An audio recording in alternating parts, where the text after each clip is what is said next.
What's going on, YouTube? It's your boy Will, and I am back with another video. Now today we're going to be talking about the 5 don'ts of the vending machine business. But before we get into the video, if you enjoy learning about entrepreneurship and overall growth, then please like, comment, and subscribe. Hit the notification bell to be notified when I drop my next video.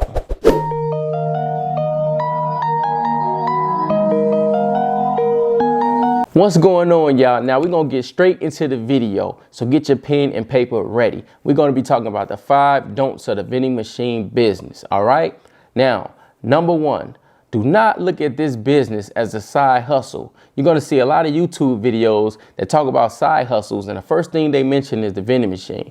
But trust me, this is a lucrative business that could pay off in the long run. So if you go into it with the mindset of this gonna be a side hustle, then what do you think you're gonna make? You're going to make side hustle money. It's all about your mindset and determination and how much energy and how much of your strength you build up to put into this business that's going to make or break you. So it's up to you. If you want to go into it and say this is going to be a side hustle, guess what? You might make a couple extra $100, but believe it or not, it's people out there making about 10 to 20 grand, even more on the vending machines every month. Now think about that. You want it to be a side hustle or you want it to be a real business? The choice is up to you, really, honestly. So stop saying, oh, I got my new side hustle. Yeah, I just caught me a vending machine, about to put it in this barber shop. I'm about to probably make me like 50, 100, 200 bucks. You know what I'm saying? Nah, stop thinking like that.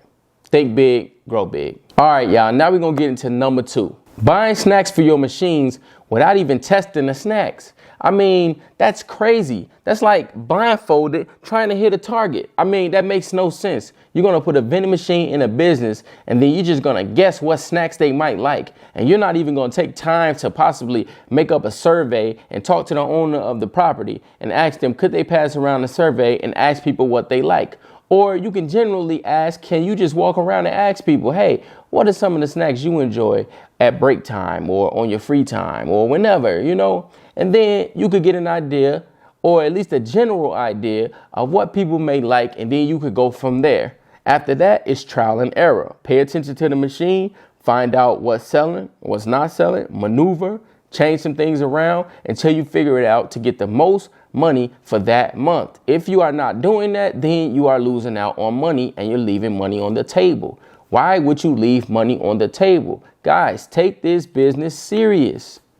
Don't leave money on the table. Take your time, do the job right, and you're going to get paid. If not, you're just going to be a nickel and dimer forever and not really make money. So take the business serious. Take your time. Make sure you find out what snacks people are liking. And then I need you to execute. My number 3, don't do when starting a vending machine business. And this is a big one. Everybody does this. Do not buy the machine before you get the business to put it in. That makes absolutely no sense. You're going to buy a vending machine, right? You're going to have to store it, put it somewhere, maybe your garage. If you don't have a garage, you're going to have to put it in storage. Now that's costing you extra money. On top of that, when you finally do get a business and you call yourself about to put that vending machine in that business, and then the vending machine don't even fit through the door. Now, you done spent all this money on storage. You done spent all this money on moving the machine around just to get to the front door and realize the machine don't even fit. Like, you didn't measure the door. You didn't find out what type of machine that the business is going to want, either soda machine, snack machine. You didn't do any of your due diligence, and you decided to go buy a machine first because you didn't work so hard and saved up your $1,500. Now you think you're just going to run and hurry up and go buy the machine to make yourself feel good so you can stick out your chest. Nah, do the job right, and you won't have to worry about all that. You know what I mean? Like, why you want to measure once and cut twice? Makes no sense. Let's get it, man. Take care of that. Go get the business first, then find out what size is the door and actually what type of vending machine they're looking for. And then you find out what type of snacks they like. After you do all your research, then you proceed to go get the machine. Make sense? I know it does. Thank me later. Number 4, stop buying used machines. Why are you going on Facebook Marketplace and then you are going on Craigslist just to get cheated out of your money when the machine don't even arrive? Why are you buying used machines from someone you don't even know, and you're buying machines you never even saw? That makes absolutely no sense. People are getting scammed. I mean, I just heard a story of a kid getting scammed out of $1,500 that he saved up all summer because he decided to send his money to someone on Facebook Marketplace and they never even had a machine. So that makes absolutely no sense. Your best bet is a refurbished machine.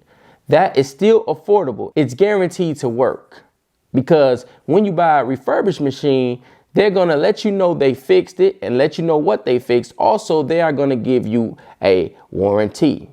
So that's what you want to go with. Like, I mean, come on. It's so many people still getting scammed in 2023. Like, that makes absolutely no sense.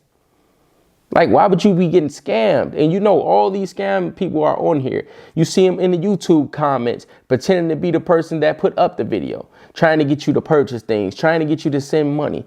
Like, it's scammers everywhere. So you got to be skeptical. Do not buy a machine that you can't touch or physically test yourself.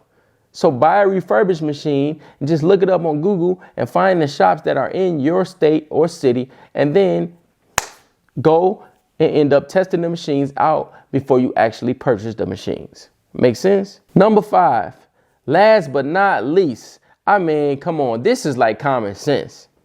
This is common sense, but I feel like I got to put it in a video because a lot of people just be missing it. Like, I don't understand. Why are you putting a vending machine in a company that has no foot traffic? You put a vending machine in a business that has no foot traffic, and you come back and you only sold 3 bags of Doritos. Like, come on, man. Then you're going to be mad at the business. Oh, why nobody buying from the vending machine? Why nobody buying from my vending machine? I mean, I just work so hard and don't nobody want to buy from my machine. Come on, bro. You didn't put your vending machine in a dang on insurance company. Like, the insurance company is not getting a lot of foot traffic. Come on, man. Are you kidding?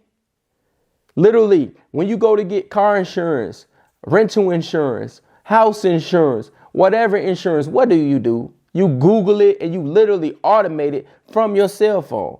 You don't go into an insurance company. 9 times out of 10, they are getting little to no foot traffic. So why in the world would you go and put your vending machine in an insurance company just because you are so eager to get your first placement with your first machine? Listen.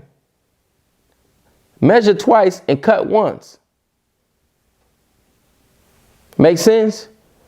Be patient, take your time, and understand that eventually you are going to land the right spot. But it's pointless to put it anywhere just to say you have a business going, then you make no money because you're worried about what everybody else thinks. You want to stick your chest out and say, look at me, I got a business going, and then you're not even making no money.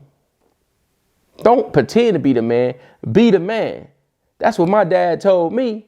So that's my best advice for you. That's going to do it for the video, man. Thank y'all for coming through. I hope you learned something. Take the information and use it. Don't just watch the video and never use the information. All right, y'all. Until next time, holla at your boy. Peace. Rapper sick, Jay got the antidote. Rapper sick, what Jay got the antidote.